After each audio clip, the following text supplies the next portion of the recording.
Hello guys, কেমন আছো তোমরা সবাই?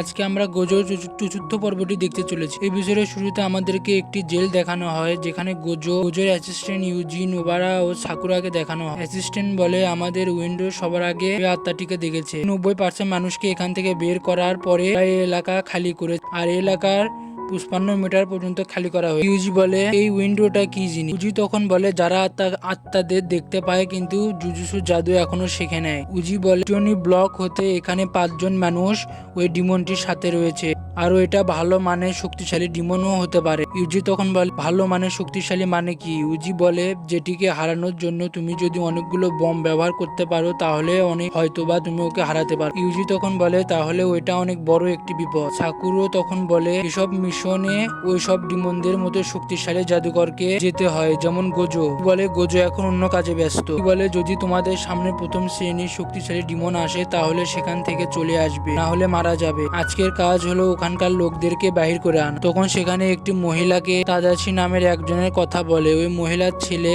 তাদাশি ওই জেলের মধ্যে আটকে রয়েছে।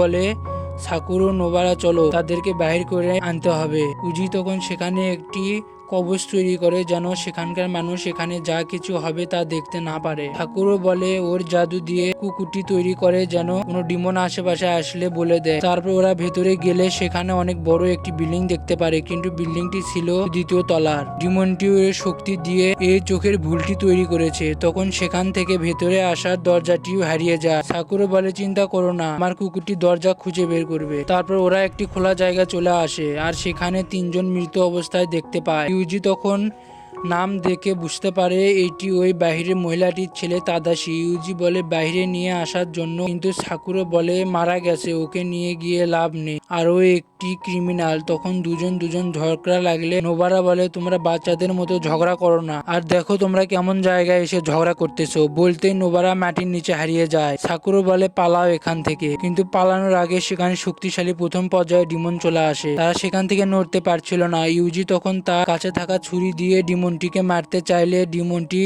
এত শক্তিশালী ছিল যে ছুরি সহ ইউজির হাত কেটে পড়ে যায়। ইউজি তখন সাকুরোকে বলে, তুমি এখান থেকে চলে যাও, আমি একে এখানে ব্যস্ত রাখি, তুমি নোবারাকে খুঁজে বের করো, ওকে বাঁচাও। সাকুরো তখন সেখান থেকে নোবারাকে খুঁজতে চলে যায়। ইউজি তখন সাকুনাকে বলে, আমি যদি মারা যাই তাহলে তুমিও মারা যাবে। সাকুনা বলে, আমাকে বের করলে আমি আগে তোমার বন্ধুদেরকে মারবো। ডিমনটি তখন ইউজির ওপরে ওর শক্তি দিয়ে অ্যাটাক করলে ইউজি দেয়ালে গিয়ে ধাক্কা খায়। ডিমনটি আবার ওর শক্তি দিয়ে অ্যাটাক করলে ইউজি আটকাতে গেলে ওর হাতের নখগুলো পুড়ে নষ্ট হয়ে যায়, আর ইউজি বলে, আমার অনেক কষ্ট হচ্ছে। ইউজি তখন ভাবে, আমি কেন ওই নখটি খেয়েছিলাম, আর আমি কি এখন মারা যেতে চলেছি ভেবে কান্না করতে থাকে। ইউজি তখন ভাবে, ভয় আর অনুতপ্ত, যেগুলো দিয়ে অভিশপ্ত শক্তি তৈরি হয়। তখন ইউজি ওইটা দিয়ে ডিমনটির উপরে অ্যাটাক করলে ডিমনটির কিছু হয় না, ওর হাত ধরে ফেলে। তখন সাকুরাকে নোবারাকে বাঁচিয়ে বাহিরে গিয়ে ওই শিয়ালের মাধ্যমে একটি সিগন্যাল দেয়। তখন ইউজি শুনে ভাবে ওরা এখন বাইরে নিরাপদ। এটা ভেবে ইউজি তখন সাকুনাকে বের করে। সাকুনা বের হয়ে ওই ডিমনটিকে বলে, চলো আমরা আগে ওই বাচ্চাদেরকে মারি। পেছন থেকে ডিমনটি তখন অ্যাটাক করলে সাকুনা রেগে গিয়ে